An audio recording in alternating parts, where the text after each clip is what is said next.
Druga vrsta postupaka jesu postupci koje su poslanikove alejhi salatu vesselam osobenosti. To je samo njemu su svojstvene i samo ih je on činio.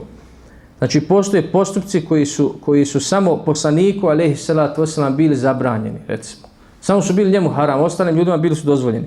Kao što je, koji primjer? Znam neko primjer od vas. Zabrana jedenja, odnosno pijenja onih pića, jedenja hrane koja ima neugodan miris. Znači to su neki primjeri, jel? Oko određenih stvari, recimo iz ove vrste, postoji jednoglasno mišljenje da ne spadaju u sunnet, da ih ne treba slijediti, nego da je to svojstveno poslaniku alejhi salatu vesselam, a oko neki postoji razilaženje. Pa se ulema razilazi, neki kažu treba i slijediti, neki ne treba i tako dalje. Uzet ću primjer, recimo mubah.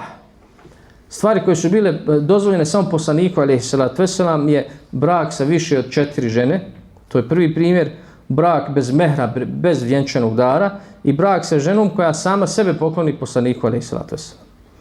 Vađib, stvari koje su bile naređene samo poslaniku alejhi salatu vesselam, a nisu njegovim sledbenicima, to je pitanje noćnog namaza ili tehedžuda, koji je bio obavezan poslaniku alejhi salatu vesselam. U početku je bio obavezan i svim muslimanima, kasnije je to derogirano, pa je noćni namaz postao sunnet, odnosno nešto što je preporučeno ostalim muslimanima, dok je poslaniku alejhi salatu vesselam postao ili ostao vađib.